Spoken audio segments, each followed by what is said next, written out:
el del día que mi mundo se hizo pedazos. Suscríbete a nuestro canal para no perderte historias impactantes como esta. Y si el momento que has esperado toda tu vida, el instante en que traes una nueva alma al mundo, se convierte precisamente en el segundo en que tu propio universo se desmorona? Esto no es una escena de película. Esta es la historia de Isabel Romero, esposa del magnate multimillonario Ricardo Vargas. Mientras ella soportaba la agonía del parto dentro de una estéril habitación de hospital en el prestigioso Hospital del Sol, el hombre que le prometió amor y protección estaba justo afuera, enredado en un apasionado abrazo con su amante. Pero el frío y seco clic de la puerta de un hospital, al abrirse, desencadenaría una reacción en cadena que nadie vio venir. Quédate con nosotros mientras desentrañamos una historia de amor, traición y los impactantes secretos que yacen bajo la superficie dorada de la vida de un multimillonario. Lo que sucedió en los segundos posteriores a ese beso no solo cambiaría sus vidas para siempre, sino que expondría una verdad mucho más siniestra que un simple idilio. El aire en la suite de parto privada del Hospital del Sol era denso con un silencio estéril y costoso, roto solo por el pitido rítmico del monitor fetal y las respiraciones tensas y guturales de Isabel Romero. La habitación en sí se parecía más a una suite de lujo que a una instalación médica. Las paredes de color crema, el arte abstracto de buen gusto y una impresionante vista del horizonte de Madrid apenas lograban calmar la agonía primordial del parto. Este era un lugar diseñado para que la élite de la ciudad experimentara el parto como una inconveniencia lujosa, un evento cuidadosamente gestionado y digno de Instagram. Pero para Isabel, era una jaula dorada de dolor. Su esposo, Ricardo Vargas, estaba junto a la amplia ventana, de espaldas a ella, su silueta nítida e imponente contra las luces brillantes de la ciudad. A sus 42 años, Ricardo era el tipo de hombre que parecía haber sido esculpido a partir de la ambición y el privilegio. Su cabello oscuro estaba perfectamente peinado, su traje de diseño impecable, sin traicionar ninguna señal de que había estado en el hospital durante la mayor parte de 10 horas. Era el CEO de Vargas Inversiones, un vasto imperio inmobiliario que había heredado y expandido sin piedad. Para el mundo, era un visionario, un filántropo, un hombre que lo tenía todo. Para Isabel en este momento, era un fantasma en la habitación, su presencia tan fría y distante como la ciudad de abajo. ¡Ricardo! Isabel jadeó, sus nudillos blancos mientras se aferraba a la barandilla de la cama. Una contracción la desgarró, una ola de fuego que le robó el aliento y le nubló la vista. «Por favor, ¿puedes llamar a la enfermera?» Ricardo se giró, su expresión una máscara de preocupación cuidadosamente construida. Era una mirada que ella lo había visto usar en salas de juntas y en galas de caridad. Una mirada de empatía educada y distante. Deslizó su teléfono, un elegante monolito negro, de nuevo en su bolsillo. Había estado en él incesantemente, su pulgar volando por la pantalla. Su ceño fruncido en concentración.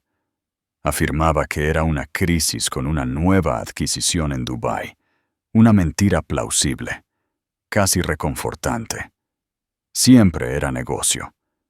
El negocio era su religión, su pasión, su todo.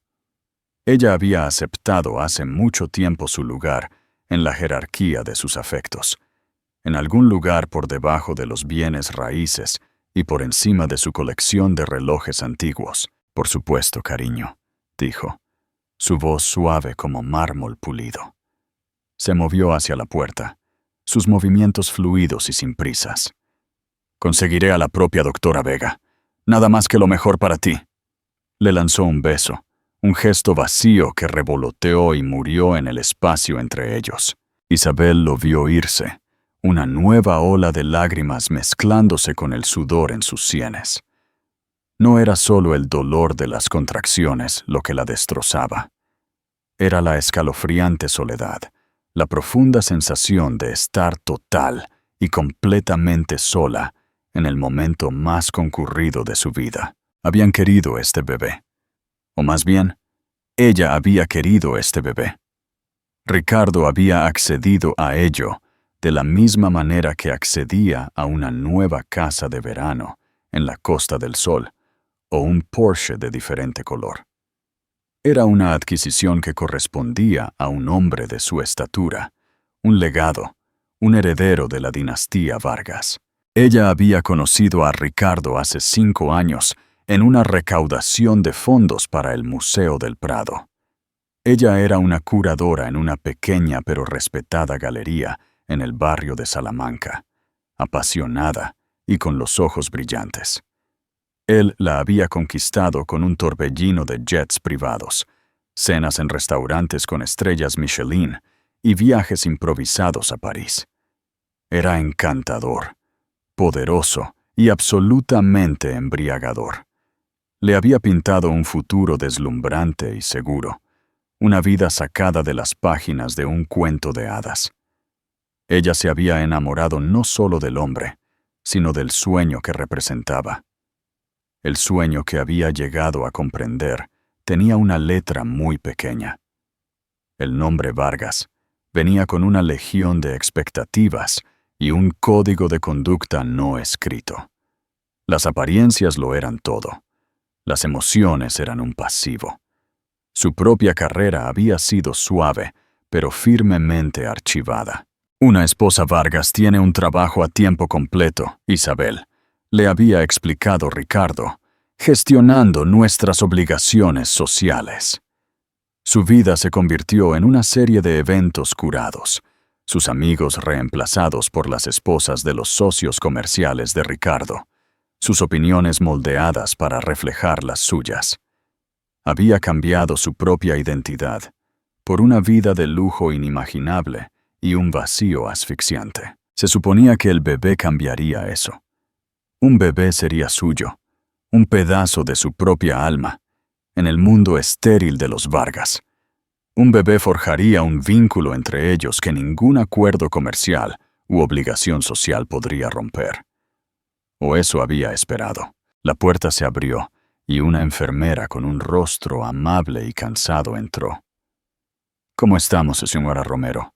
El señor Vargas dijo que estaba usted angustiada. Las contracciones se están acercando», logró decir Isabel, su voz ronca. «¿Está él? ¿Va a volver?»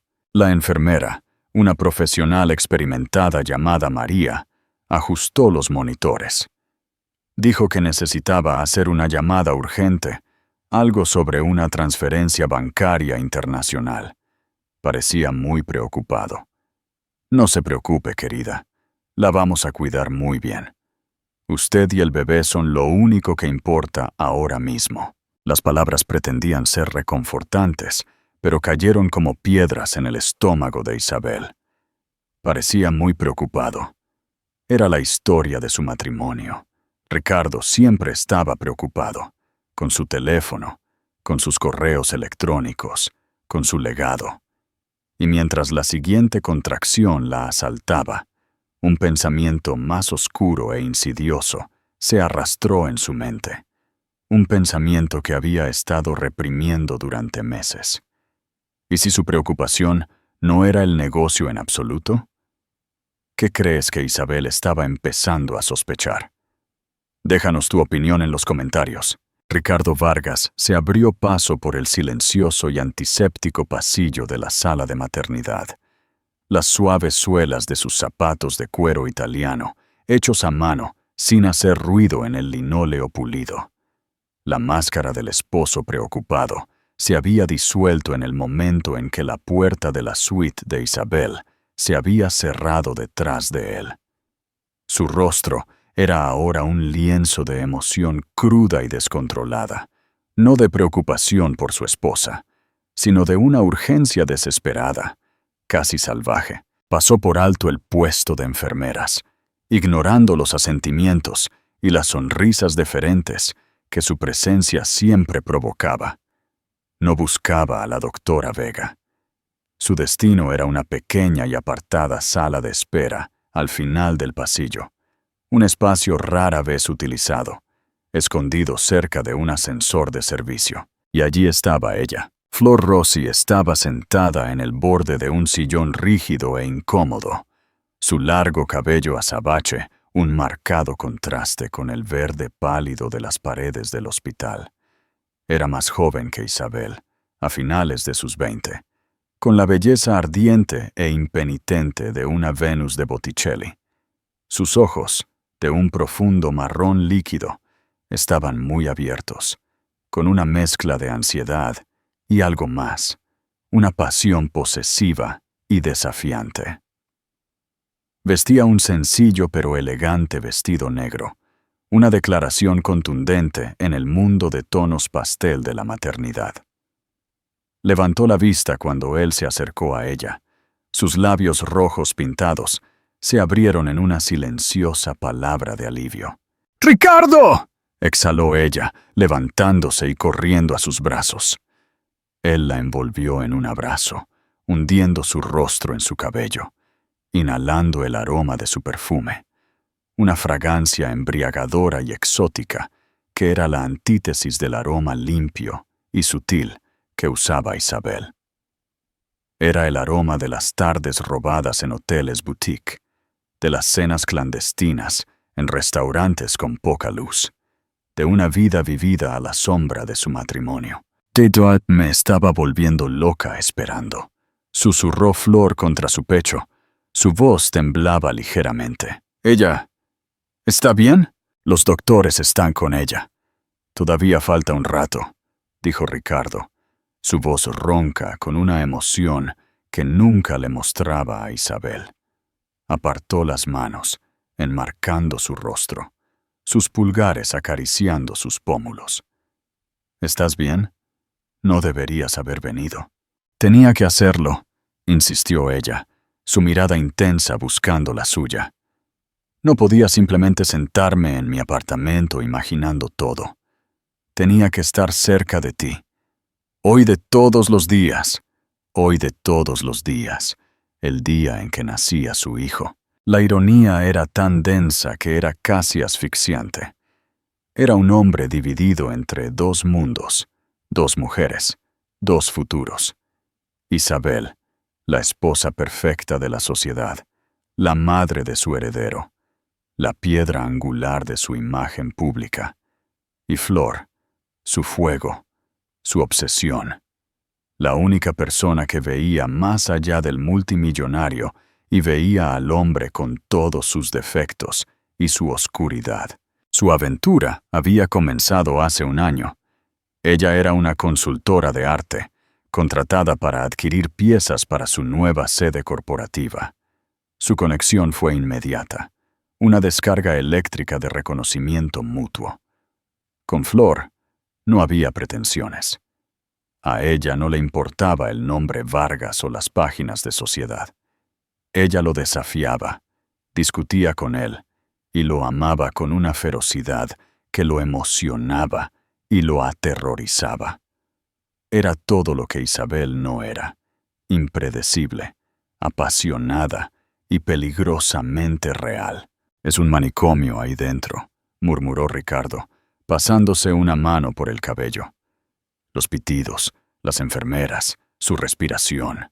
Se estremeció, un atisbo de genuina repulsión cruzando sus facciones. Era un hombre que controlaba cada aspecto de su entorno, y la naturaleza cruda e incontrolable del parto era algo que encontraba profundamente inquietante.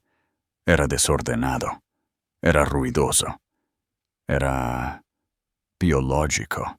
Taquiña que la expresión de Flor se suavizó con una calculada simpatía. «Mi pobre amor, no deberías estar ahí dentro. No es tu lugar». Ella se estiró y le enderezó la corbata, un gesto íntimo y posesivo. Tu lugar está aquí afuera, dirigiendo tu imperio. Deja que los doctores se encarguen de... Eso. Él se inclinó, su frente apoyada en la suya. Voy a perder la cabeza, Flor. Todo esto es una farsa. Entro allí y tengo que interpretar el papel del esposo devoto, y todo lo que puedo pensar es en ti. Todo lo que quiero eres tú. Y me tienes a mí, ronroneó ella, sus dedos trazando la solapa de su traje.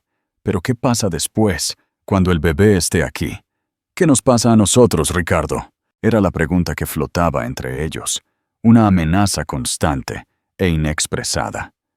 Él le había hecho promesas vagas y embriagadoras, de un futuro juntos, un futuro libre de la jaula dorada de su matrimonio. Había hablado de divorcio, de una nueva vida, pero el momento nunca era el adecuado. Primero fue una fusión crucial, luego la salud deteriorada de su padre, y ahora el nacimiento de su hijo. La excusa perfecta e inquebrantable. Nada cambia, dijo, su voz un gruñido bajo y desesperado. Te lo juro, esto no cambia nada entre nosotros. El bebé es una obligación, una necesidad para la familia, para el negocio. Tú eres mi vida. No sabía si él mismo creía esas palabras, pero necesitaba que ella las creyera. Era un adicto, y Flor era su droga. No podía perderla. No ahora. La idea de enfrentar su vida, la perfección estéril, las interminables obligaciones sociales, el vacío emocional de su matrimonio, sin el escape que ella le proporcionaba, era insoportable. Pruébalo, susurró Flor, sus ojos desafiándolo. Él la miró, a su belleza desafiante, a la pasión cruda que reflejaba la suya. Miró por el largo y vacío pasillo. Estaba tranquilo, una pausa momentánea en el ritmo del hospital. A lo lejos, pudo escuchar el débil y amortiguado sonido de una mujer gritando. Podría haber sido Isabel. Podría haber sido otra persona. Por un momento, el sonido apenas se registró. Era un hombre que tomaba lo que quería. Siempre lo había hecho.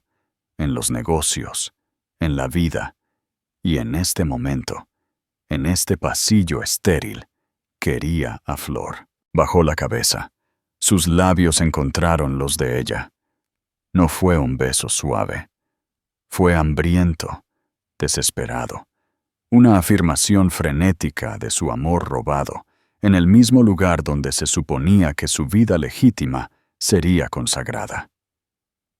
Fue un beso de rebelión, de desafío, un acto imprudente en un mundo que él controlaba tan cuidadosamente.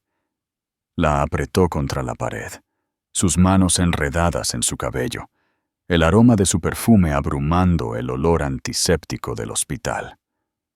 Estaba tan perdido en el momento, tan consumido por el fuego que ella encendía en él, que no escuchó el suave, casi silencioso clic de la puerta de la suite 7A abriéndose. Isabel tenía que salir. La habitación, una vez símbolo de lujo, se había convertido en un ataúd forrado de terciopelo, el pitido rítmico del monitor, una cuenta regresiva para una vida que ya no estaba segura de querer.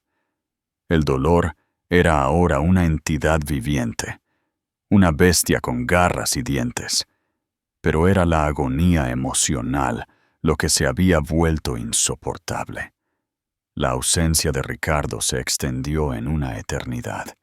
Cada segundo que pasaba, una confirmación de sus miedos más profundos. María, la enfermera, había sido amable, ofreciéndole hielo y murmurando aliento. Pero había una lástima en sus ojos que Isabel no podía soportar. Ella veía lo que María veía, una mujer rica y solitaria, abandonada por su poderoso esposo en el momento más vulnerable de su vida. Un instinto feroz y primario, uno que no sabía que poseía, surgió a través de ella. Era el mismo instinto que le decía a su cuerpo cómo dar a luz a su hijo, pero esto era diferente. Era un instinto de supervivencia, de verdad. Necesitaba verlo. Necesitaba saber. Necesito un poco de aire, jadeó Isabel, balanceando sus piernas por el costado de la cama. El movimiento le provocó una punzada de agonía, pero el imperativo emocional era más fuerte. Señora Romero, no debería estar caminando, protestó María, corriendo a su lado. Está completamente dilatada. El doctor estará aquí en cualquier segundo. Solo hasta la puerta, insistió Isabel, su voz adquiriendo un tono acerado que la sorprendió a ambas. Se apoyó en la enfermera para apoyarse, su bata de hospital arrugándose, el soporte de la vía intravenosa arrastrándose detrás de ella como una sombra metálica.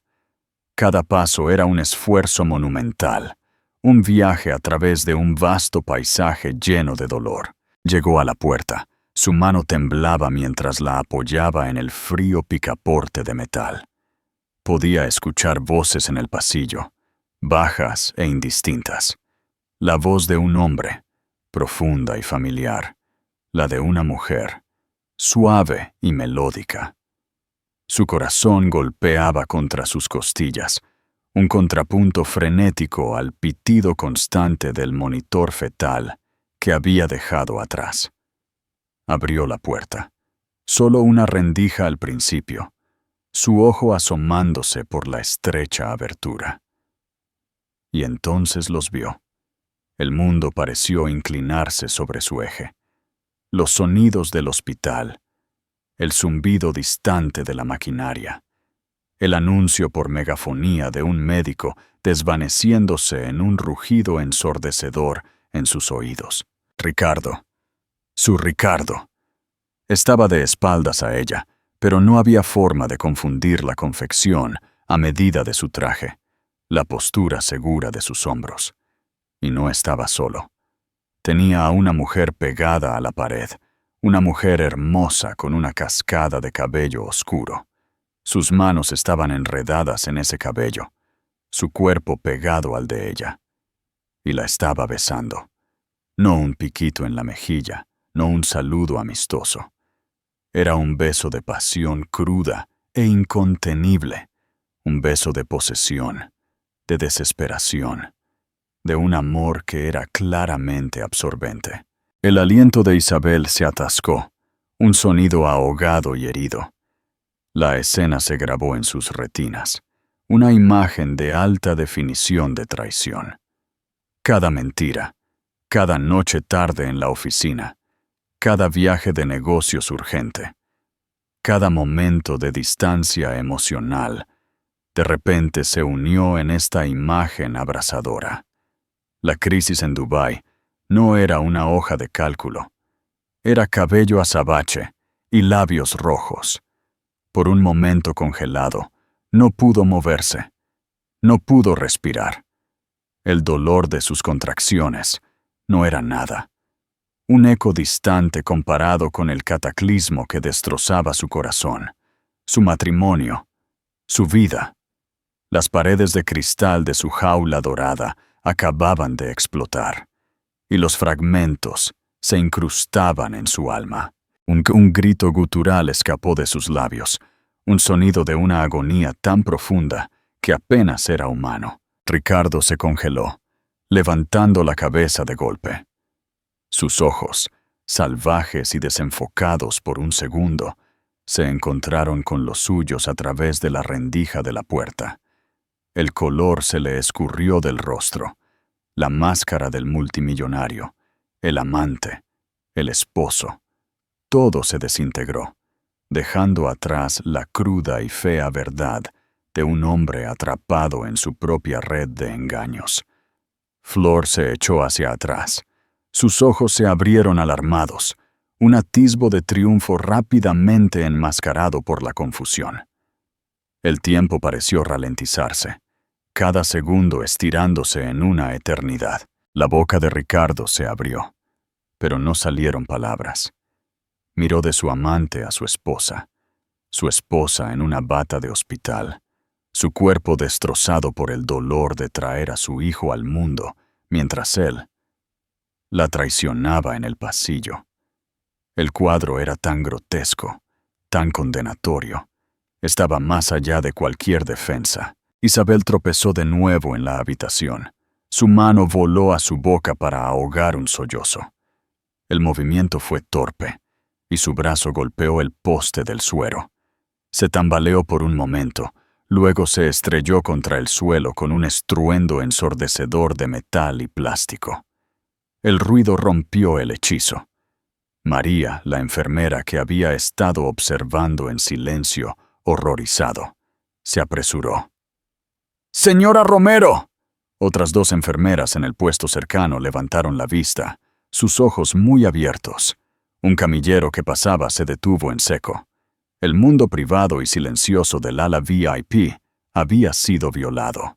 Ricardo se puso en acción. Dio un paso hacia la habitación de Isabel. «Isabel, espera, no es lo que piensas». Era lo más cliché, lo más insultante, lo más exasperante que podría haber dicho. Era gasolina al fuego. Una nueva fuerza, nacida de la rabia pura y sin adulterar, surgió a través de Isabel. El dolor, el miedo, la soledad, todo se unió y estalló. ¡Fuera! El grito le fue arrancado de lo más profundo de su alma, un sonido crudo y poderoso que resonó por el pasillo. No era la voz de una esposa de sociedad, era el rugido de una mujer que lo había perdido todo y no tenía nada más que perder. «¡Aléjenlo de mí!». La conmoción había atraído la atención. Un guardia de seguridad grande y de aspecto formidable, un hombre llamado Paco, que solía estar discretamente apostado cerca de la entrada del ala, se acercó por el pasillo. Su expresión era sombría.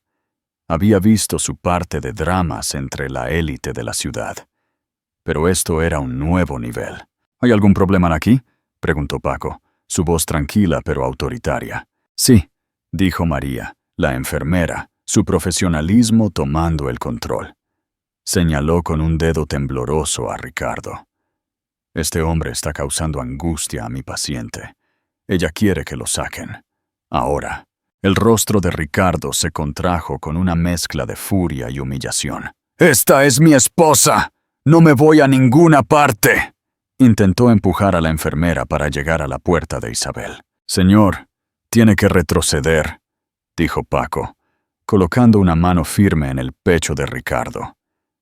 El guardia era una sólida pared de músculo, impasible ante el traje de diseño o el aura de poder que solía rodear a Ricardo Vargas. «¿Tiene alguna idea de quién soy yo?», gruñó Ricardo, su voz baja y peligrosa.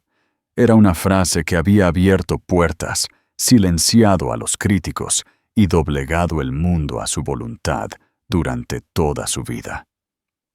La expresión de Paco no parpadeó. «Ahora mismo, señor, usted es el hombre que una paciente en trabajo de parto ha pedido que sea retirado. Mi trabajo es proteger a los pacientes, así que puede salir de esta ala con calma o puedo escoltarlo. Es su elección». Flor observaba, su rostro una máscara de asombro y miedo. Esto no era parte de la fantasía. El Ricardo poderoso y en control que ella conocía estaba siendo humillado públicamente. Dio un paso atrás, fundiéndose en las sombras del ascensor de servicio. Ricardo, su orgullo y su mundo desmoronándose a su alrededor, cometió un error fatal. Apartó la mano de Paco. «¡Quita tus manos de encima!». Eso fue todo lo que Paco necesitó. Con un movimiento rápido y practicado, agarró el brazo de Ricardo, torciéndolo detrás de su espalda, con un agarre firme pero no violento. «Eso es, nos vamos», Ricardo forcejeó, su rostro morado de rabia. «Te haré perder tu trabajo, compraré todo este maldito hospital y los despediré a todos y cada uno de ustedes», bramó. sus amenazas resonando en las paredes estériles. Pero su poder era inútil aquí. Era solo otra fuente de caos, otro problema que manejar. Un segundo guardia había llegado y juntos comenzaron a arrastrar a medias, a caminar a medias al multimillonario que forcejeaba por el pasillo, lejos de la habitación de su esposa, pasando por los rostros atónitos de las enfermeras y la figura silenciosa y en retirada de su amante. Dentro de la suite, Isabel se había derrumbado sobre la cama. Su cuerpo temblaba con sollozos y una nueva contracción aterradoramente intensa. El estruendo del poste del suero, los gritos, la humillación pública de su esposo, todo había desencadenado algo. El bebé, jadeó, la palabra apenas audible. El bebé viene. Ahora. María y otra enfermera se apresuraron a su lado, sus rostros marcados por la alarma.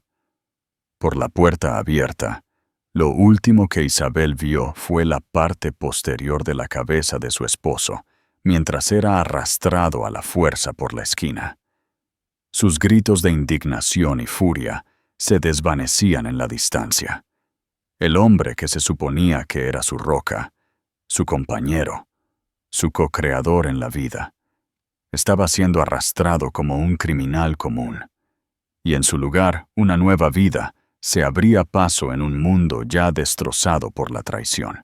Mientras la conmoción en el pasillo disminuía, reemplazada por una energía urgente y concentrada dentro de la suite de parto, Isabel se perdió en un torbellino de dolor y traición. La agonía física del parto era abrumadora, una marea implacable que la arrastraba. Pero con cada ola, la imagen del beso de Ricardo ardía más intensamente, una marca permanente y abrasadora en su mente. La doctora Vega, una mujer cuya calma siempre había sido una fuente de consuelo, estaba ahora a su lado, su voz un ancla firme en la tormenta. Isabel, necesito que te concentres en mí, dijo, su tono firme pero suave. Respira conmigo. Vamos a conocer a tu hijo ahora. Y en ese momento, algo dentro de Isabel cambió. La rabia, el desamor, no desaparecieron, pero se transmutaron en una fuerza cruda y feroz. Esto ya no se trataba de ella y Ricardo, se trataba de ella y su hijo. Lo traería al mundo no como el heredero del hueco imperio Vargas, sino como su hijo, solo suyo.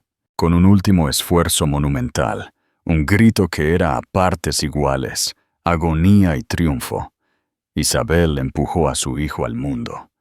La habitación se llenó con el sonido de un llanto sano y vigoroso. Una nueva vida, un nuevo comienzo en los escombros de lo viejo. Mientras las enfermeras limpiaban al bebé y lo envolvían en una manta suave, Isabel se recostó completamente agotada, su mente un torbellino de emociones contradictorias. La doctora Vega colocó el bulto cálido y retorciéndose en su pecho.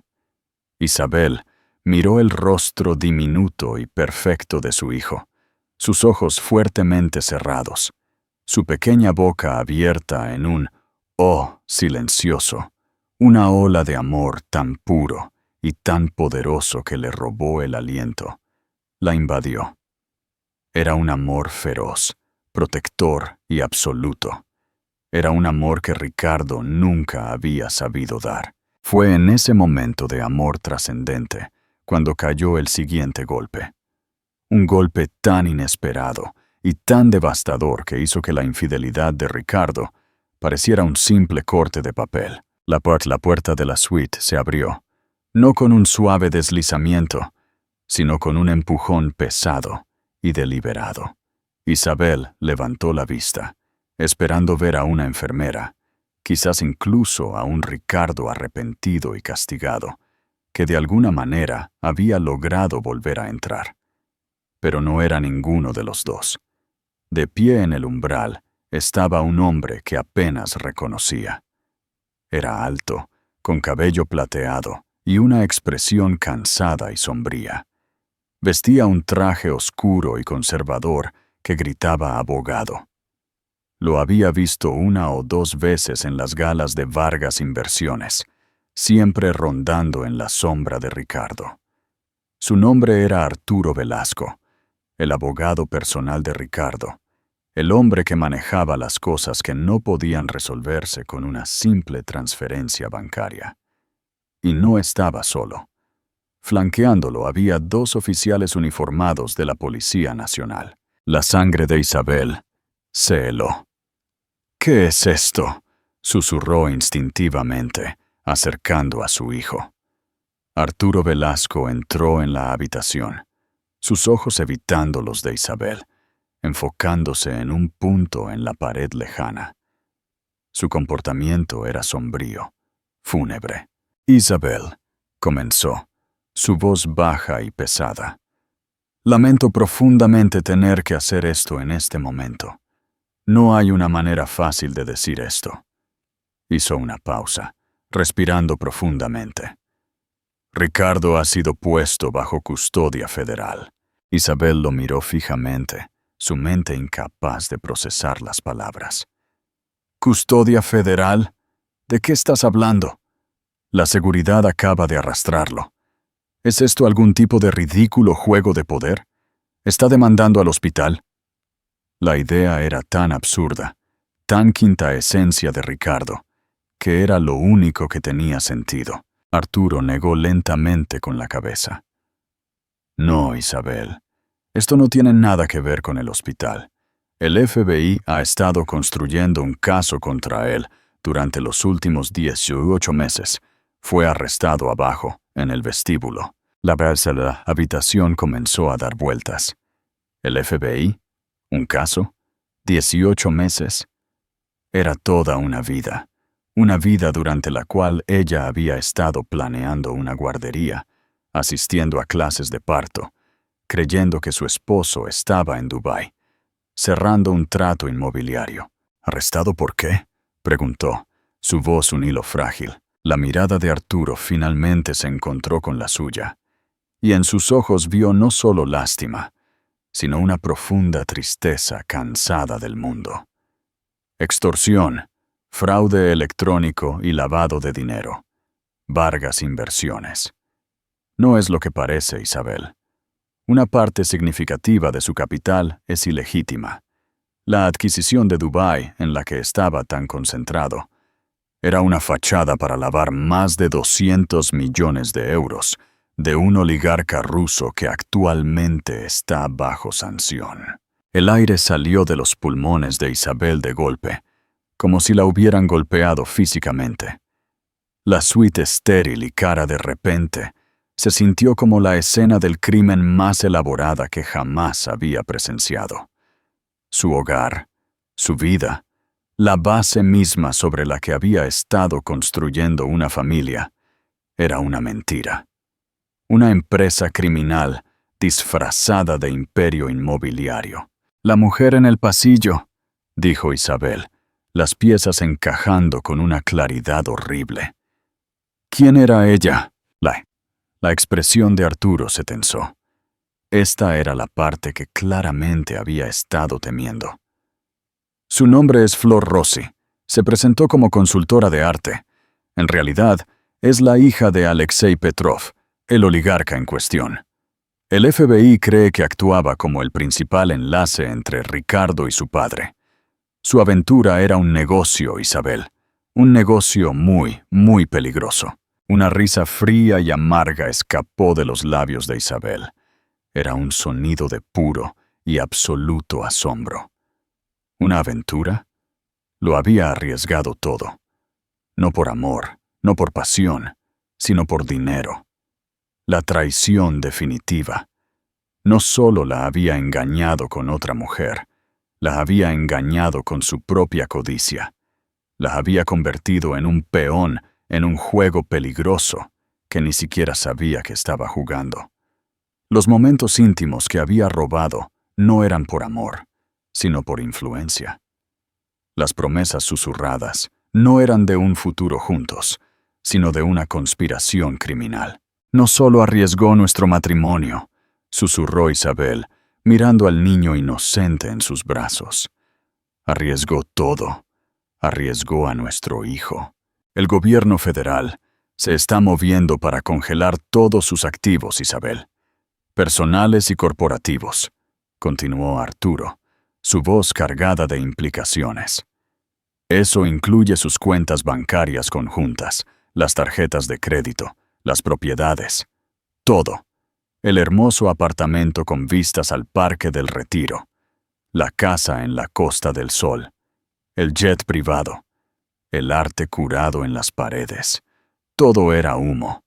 La jaula dorada no solo se había hecho añicos, nunca había sido real en primer lugar. Era un castillo de naipes construido sobre una base de mentiras y criminalidad. Uno de los agentes de policía dio un paso adelante, su expresión de disculpa pero firme. Señora, entendemos que este es un momento terrible, pero tenemos una orden para estar aquí. Necesitamos asegurar cualquier dispositivo electrónico personal perteneciente al señor Vargas. Portátiles, teléfonos, cualquier cosa que pueda estar en esta habitación. Isabel lo miró aturdida. Luego sus ojos se desviaron hacia la mesita de noche, donde el segundo teléfono de Ricardo, el que había estado usando todo el día, yacía junto a un vaso de agua medio vacío. El teléfono de Dubái. El teléfono que había usado para comunicarse con su socio comercial. Sin decir una palabra, señaló con un dedo tembloroso hacia él. Mientras el oficial colocaba cuidadosamente el teléfono en una bolsa de pruebas, una nueva y aterradora comprensión amaneció en Isabel. Ricardo no era solo un esposo infiel que había sido humillado públicamente. Era un criminal federal. Y ella, por el hecho de ser su esposa, estaba inextricablemente vinculada a sus crímenes. El nacimiento de su hijo no era solo el fin de su matrimonio, era el comienzo de una batalla por su futuro, su libertad y la vida del niño inocente que tenía en sus brazos. La lucha ya no era solo por un corazón roto, se trataba de supervivencia. Las horas que siguieron fueron un borrón surrealista. La suite de parto, una vez un escenario para el drama doméstico y la emergencia médica, se transformó en un centro de mando para una crisis que Isabel apenas podía comprender. Mientras sostenía a su hijo recién nacido, a quien había llamado Nicolás, un nombre de su propia elección, sin la mancha del linaje Vargas, su mundo estaba siendo sistemáticamente desmantelado por hombres de traje oscuro. Arturo Velasco, mostrando un sorprendente grado de compasión, había logrado retrasar toda la fuerza de la tormenta legal. Había convencido a los agentes federales de limitar su búsqueda inmediata a los efectos personales de Ricardo en la habitación, argumentando motivos de necesidad médica y el trauma que su cliente, Isabel, no Ricardo, había dejado muy claro, había sufrido. Isabel, dijo, acercando una silla a su cama, después de que los oficiales de la Policía Nacional se hubieran marchado, su voz baja y conspiradora. No tenemos mucho tiempo. Ricardo es un hombre orgulloso y arrogante. Su primer instinto será protegerse a sí mismo, y no dudará en echarte bajo el autobús si le conviene. Afirmará que lo sabías. Afirmará que fuiste cómplice. La fiscalía buscará cualquier ventaja que pueda obtener. No sabía nada, susurró Isabel, su voz ronca. Miró a Nicolás, que dormía plácidamente contra su pecho, ajeno al terremoto que acababa de arrasar su mundo. Pensé que solo estaba distante. Pensé que estaba teniendo una aventura simple y sórdida. No, esto, te creo, dijo Arturo. Y por primera vez, Isabel vio un destello de algo más que el deber profesional en sus ojos. era una ira cansada y resignada. He sido el abogado de Ricardo durante 15 años. He limpiado sus desastres, redactado sus contratos depredadores y defendido sus prácticas comerciales despiadadas. Pero trazo la línea en esto. Sabía que estaba traspasando límites, pero no tenía idea de la magnitud de la criminalidad. El FBI se acercó a mí hace 6 meses. Me mostraron lo suficiente para convencerme de cooperar. He estado usando un micrófono durante los últimos 3 meses. La cabeza de Isabel se levantó de golpe. El abogado tranquilo y discreto que había sido un elemento fijo en el fondo de su vida era un informante. La traición era un tapiz vertiginoso y complejo. ¿Por qué me dices esto?, preguntó, su sospecha en pugna con una necesidad desesperada de un aliado. Porque mi acuerdo de cooperación con el gobierno me otorga un grado de latitud, y porque vi a Ricardo convertirse en un monstruo, dijo Arturo, su voz teñida de una amargura que parecía haberse fermentado durante años. Conocí a su padre, don Fernando Vargas. Don Fernando era un hombre de negocios duro, pero tenía una brújula moral. Ricardo, él no tiene ninguna. Cuando me dijo que estabas embarazada, vi cómo lo veía. No como una alegría, sino como una complicación que manejar, otro activo que aprovechar. Me pidió que redactara un acuerdo postnupcial con una cláusula de fidelidad tan draconiana que si alguna vez lo dejabas por cualquier motivo, te irías sin nada, ni siquiera la custodia de tu hijo. Planeaba hacerte firmarlo justo después de que naciera el bebé, cuando estuvieras en tu momento más vulnerable. Isabel sintió un escalofrío que no tenía nada que ver con la habitación con aire acondicionado. La crueldad, la pura malicia calculada, era impresionante. Sus instintos sobre la frialdad de Ricardo habían sido una pálida sombra de la fea verdad. Y te digo esto, continuó Arturo, inclinándose hacia adelante, porque ahora eres mi cliente. A partir de este momento, ya no represento a Ricardo Vargas. Mi deber es contigo y con tu hijo. El gobierno no tiene interés en ti, Isabel. Eres una víctima en esto. Pero necesitamos actuar con decisión para asegurarnos de que el mundo lo vea de esa manera. Deslizó una elegante tableta de alta gama de su maletín y la colocó en la mesita de noche. Este es un dispositivo seguro. No se puede rastrear ni monitorear. Me he tomado la libertad de transferir 5 millones de euros a una nueva cuenta fiduciaria a nombre de tu hijo, contigo como única fideicomisaria. La configuré la semana pasada, usando fondos de una cuenta discrecional que Ricardo había olvidado. Una que los federales no saben que existe. No es mucho comparado con la fortuna Vargas, pero está limpio. Es tuyo. Y es un comienzo. Es suficiente para luchar contra él. Isabel miró el dispositivo, luego el rostro de Arturo. La esperanza, un sentimiento peligroso y desconocido, comenzó a parpadear dentro de ella. Luchar contra él. Está bajo custodia federal. Por ahora, dijo Arturo con gravedad. Pero hombres como Ricardo tienen amigos poderosos. Sus abogados serán los mejores que el dinero pueda comprar. Argumentarán a favor de la fianza. Y cuando salga, su primer objetivo serás tú. Intentará controlar la narrativa, pintarte como una esposa despechada e histérica. Intentará quitarte a tu hijo. Necesitamos atacar primero. Una enfermera entró para revisarla, y Arturo se puso de pie, su comportamiento volviendo a ser formal y profesional. Me pondré en contacto, Isabel. Descansa un poco. Tienes un largo camino por delante. Pero recuerda esto, ya no eres la esposa solitaria y abandonada. Eres la madre de lo único que realmente importa, y ya no estás sola en esta lucha. Se fue. E Isabel fue una vez más envuelta en el silencio de la habitación. Pero el silencio era diferente ahora. No era el silencio de la soledad, sino el silencio de la contemplación, de la estrategia. Miró el rostro dormido de su hijo, y luego la elegante tableta sobre la mesa.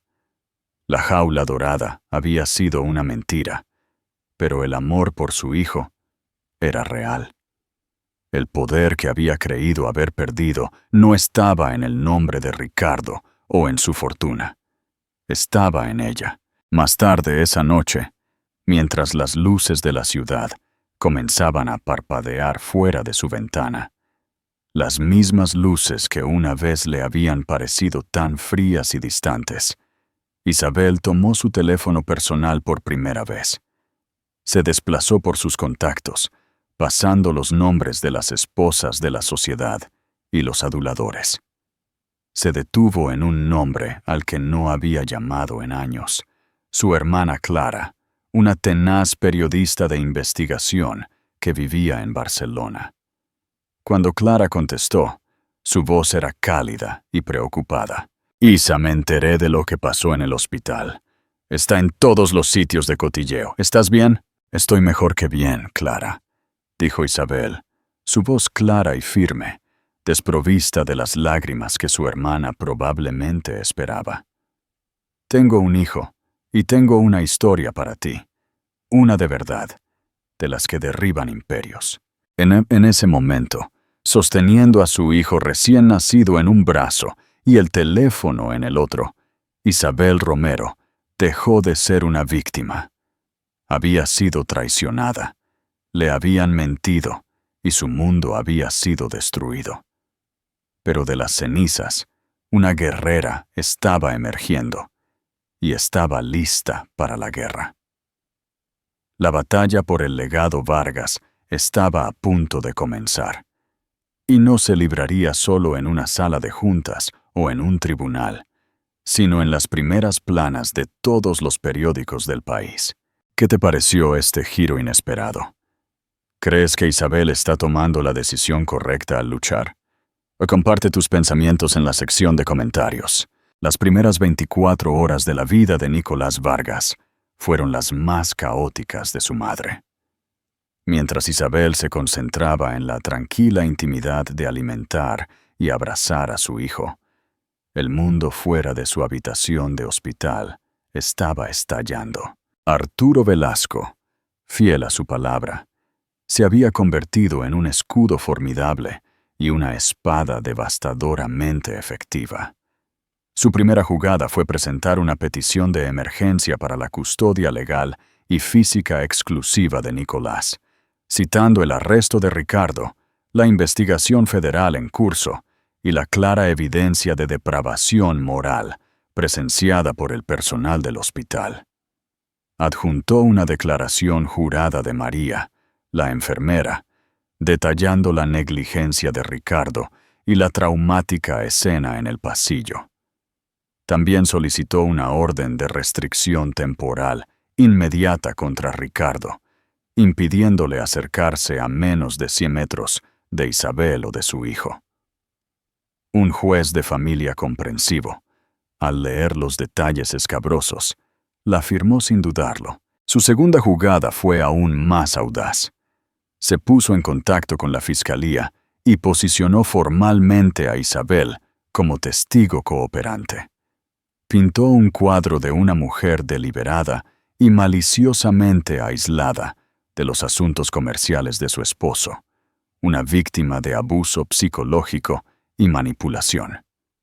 Les ofreció el segundo teléfono de Ricardo, el teléfono de Dubái, en bandeja de plata. Sabía que sería un tesoro de mensajes cifrados, números de cuentas en el extranjero y comunicaciones incriminatorias con Flor Rossi y su padre oligarca. Fue una obra maestra estratégica, enmarcando inmediatamente a Isabel como una aliada de la justicia. Mientras tanto, Ricardo Vargas estaba experimentando un brusco despertar. La deferencia y el miedo que inspiraba se habían evaporado en las puertas del Centro de Detención Provisional de Soto del Real, en Madrid. Despojado de su traje de diseño y su reloj, era solo otro recluso con un mono naranja estándar. Su arrogancia inicial y sus amenazas fanfarronas no le habían valido más que el desprecio de los guardias. Su equipo legal, un trío de tiburones caros de un bufete de abogados de primer nivel, finalmente pudo verlo. No encontraron a un amo del universo, sino a un animal asustado y acorralado. «Están congelando todo», bramó Ricardo, paseándose por la pequeña sala de entrevistas. «Mis cuentas, mis propiedades. ¿Cómo se supone que voy a pagar la fianza si no puedo acceder a mi dinero?» «Estamos trabajando en ello, Ricardo», dijo el abogado principal, un astuto letrado de cabello plateado llamado Marcos Torres. «Argumentamos que la congelación de activos es punitiva y prematura, pero hay un problema mayor. Su esposa». Ricardo se burló. «¿Isabel? ¿Qué pasa con ella? Hará lo que se le diga. Probablemente está hecha un mar de lágrimas esperando que vuelva a casa y lo arregle todo». Marcos intercambió una mirada sombría con sus colegas. Deslizó un expediente sobre la mesa de metal. «Esto se presentó esta mañana. Ha solicitado la custodia exclusiva y una orden de alejamiento. Y Ricardo está siendo representada por Arturo Velasco». El color se le escurrió del rostro a Ricardo. «Velasco, mi propio abogado. Esa serpiente traicionera. No puede hacer eso. Es un conflicto de intereses». «Aparentemente no», dijo Marcos secamente. «Afirma que su representación de usted terminó en el momento en que el FBI lo esposó. Argumenta que su nuevo deber es proteger los intereses de su esposa y su hijo recién nacido de un hombre que enfrenta una acusación federal por crimen organizado. Es una posición legalmente creativa, pero dadas las circunstancias, el tribunal lo está permitiendo por ahora». Luego llegó la última y devastadora noticia. «La fiscalía tiene su segundo teléfono, Ricardo», dijo Marcos en voz baja. «El que estaba usando en el hospital. Isabel se lo dio». Ricardo dejó de pasearse. Miró a su abogado, su mente luchando por comprender la magnitud de la traición. Isabel es tranquila, obediente. Isabel no solo lo había dejado, había armado a sus enemigos. Les había entregado el arma que podría enterrarlo durante décadas. Su asombro se convirtió en una rabia oscura y venenosa. «Esa estúpida y desagradecida perra», siseó. Su voz temblaba de furia. «Después de todo lo que le di, la vida que le di, la destruiré. La dejaré sin nada. Nunca volverá a ver a ese niño». Pero sus amenazas eran huecas. El desvarío desesperado de un rey que había sido depuesto. Él era el que no tenía nada. Su reino se desmoronaba, sus bienes congelados y su libertad pendía de un hilo. Las dos mujeres a las que había intentado enfrentar entre sí, a su manera, habían provocado su caída. Flor, la trampa de miel, lo había llevado a una conspiración criminal que finalmente lo había alcanzado. Isabel, la esposa olvidada, le había dado el golpe de gracia. De vuelta en el Hospital del Sol, Isabel se preparaba para irse. No al lujoso ático en el Paseo de la Castellana, que ahora estaba sellado y siendo registrado por agentes federales, sino a un lugar de su propia elección. Arturo había arreglado un alquiler de alta seguridad y sin listar en un discreto edificio de lujo en el centro, pagado con el dinero limpio del fideicomiso. Su hermana Clara llegó justo cuando estaba empacando su pequeña bolsa de artículos esenciales proporcionados por el hospital. Clara, con sus ojos perspicaces y su actitud sensata, miró a su hermana y al bebé dormido en la cuna, y la envolvió en un fuerte abrazo. «Lo siento mucho, Isa», susurró. «No lo sientas», dijo Isabel, apartándose, sus ojos claros y decididos. «Nunca me había sentido tan libre». Clara miró alrededor de la habitación, a los muebles opulentos, ahora contaminados. He empezado a investigar, dijo, sus instintos periodísticos activándose. Esta conexión con Petrov es enorme. Se relaciona con sanciones, corrupción política. Esto es más grande que solo tu asqueroso esposo. Esta es una historia global. Lo sé, dijo Isabel. Y quiero que seas tú quien la cuente. La verdadera historia. No la versión de la columna de cotilleos. La historia de cómo hombres como Ricardo Vargas y Alexei Petrov usan a las mujeres, usan a sus propias familias como peones en sus juegos de codicia. Lechimes le entregó a Clara la tableta segura que Arturo le había dado. Arturo ha estado compilando un expediente, sus propios registros, notas de su tiempo como abogado de Ricardo. Todo lo que no podía dar a los federales sin violar el privilegio, pero que puede darme a mí. Y yo te lo doy a ti. Todo está ahí. Las empresas fantasma, las cuentas en el extranjero, los libros de contabilidad secretos, todo lo que necesitas para destapar todo esto. Los ojos de Clara se abrieron mientras tomaba la tableta, sintiendo su peso. Comprendió la implicación. Esto no era solo una historia, era una bomba, y su hermana le estaba entregando el detonador. Isabel, ¿estás segura?, preguntó Clara, la gravedad de la situación asentándose sobre ella. Una vez que esto salga a la luz, no hay vuelta atrás. Las repercusiones serán inmensas. La gente involucrada no solo es rica, es peligrosa. Isabel miró a Nicolás, que empezaba a moverse. Le acarició suavemente la mejilla. Tengo que estarlo. Por él. No permitiré que mi hijo crezca con la mancha del nombre Vargas, tal como lo definió su padre. Vamos a construir un nuevo legado, uno basado en la verdad. Ricardo intentó quitarme todo. Intentó quitarme mi voz, mi identidad y a mi hijo. Está a punto de descubrir que me quedo con las tres cosas. Mientras salían del hospital, flanqueadas por guardias de seguridad privados que Arturo había contratado, Isabel protegió a Nicolás de las lentes indiscretas de los paparazzi que ya se habían reunido afuera. No era solo una esposa despechada huyendo de un escándalo. Era una mujer en control, alejándose de una vida construida sobre mentiras y hacia un futuro que ella misma escribiría. El rey había caído. La reina apenas comenzaba su reinado. Dale me gusta a este video si apoyas la fortaleza de Isabel. La semana siguiente fue una clase magistral de guerra estratégica librada con abogados, comunicados de prensa e información meticulosamente filtrada. Los intentos de Ricardo Vargas de obtener la libertad bajo fianza fueron sistemáticamente desmantelados. Arturo Velasco, ahora el feroz defensor de Isabel, trabajó en estrecha colaboración con la fiscalía. Argumentaron que Ricardo era un riesgo extremo de fuga, citando su jet incautado y, lo más condenatorio, la confesión completa de Flor Rossi. Enfrentada a décadas en prisión, ella había revelado todo sobre el esquema de lavado de dinero, pintando a Ricardo como un aficionado codicioso y arrogante, atrapado en la red de un criminal profesional.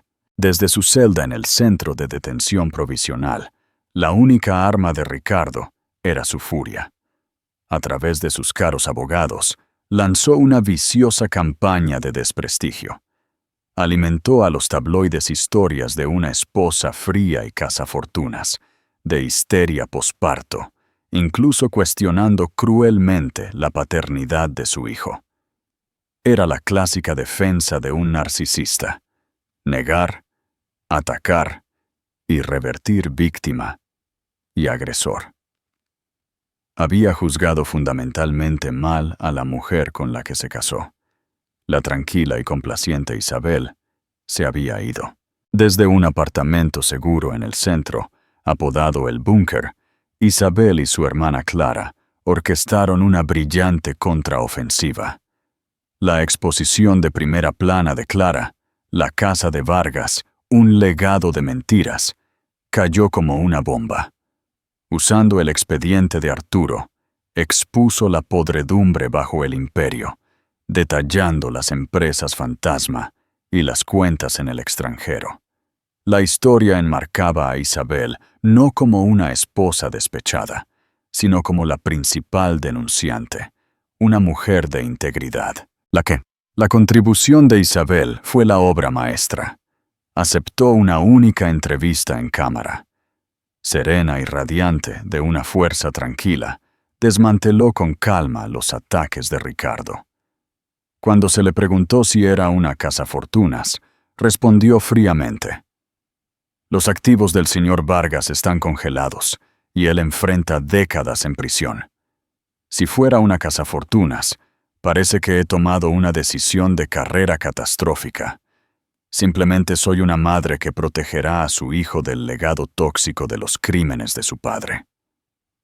Cuando el entrevistador planteó la demanda de paternidad, Isabel no se inmutó. «Con gusto aceptaré con una condición, que Ricardo también se someta a una evaluación psicológica completa con los resultados hechos públicos. Creo que es mucho más importante que el mundo comprenda el carácter del hombre que intenta destruir a mi familia». Su actuación fue impecable. Fue creíble, fuerte y profundamente comprensiva, volviendo cada ataque de Ricardo contra él. El último clavo en el ataúd vino de su propia madre. Doña Elena Vargas, horrorizada por los crímenes de su hijo y su crueldad pública, emitió una declaración devastadoramente concisa. Anunció su apoyo total a Isabel y a su nieto, Nicolás, y condenó las acciones abominables de su hijo, que habían deshonrado el apellido familiar. La última frase anunciaba el voto unánime de la Junta para destituir permanentemente a Ricardo como CEO. Fue una repudiación completa.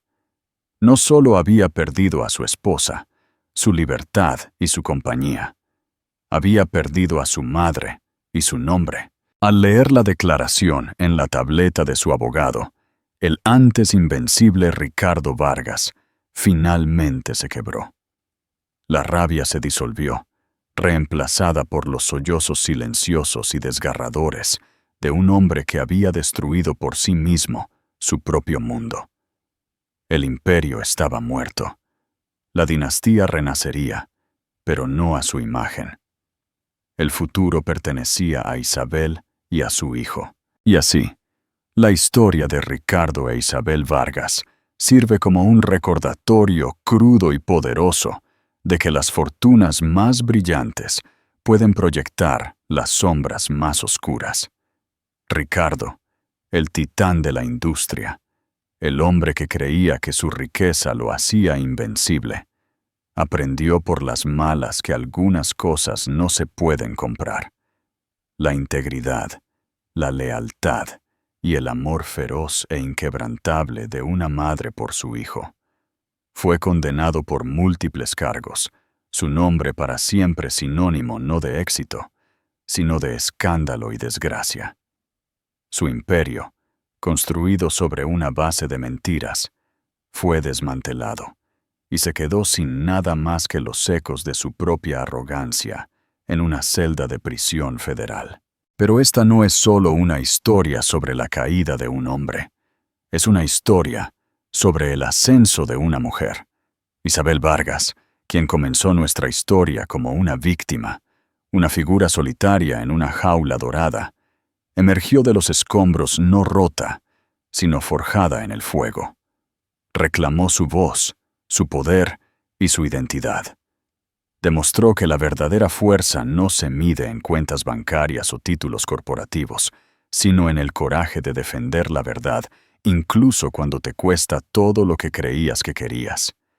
Ella, junto con su hijo Nicolás, llegó a redefinir el legado Vargas, transformándolo en una fuerza para el bien, asegurando que el nombre algún día sería recordado por la resiliencia y la redención, no por la ruina. ¿Qué te pareció la increíble transformación de Isabel? ¿Habría sido tan fuerte en su posición? Déjanos tus pensamientos en los comentarios a continuación. No olvides suscribirte y darle me gusta para más historias inspiradoras.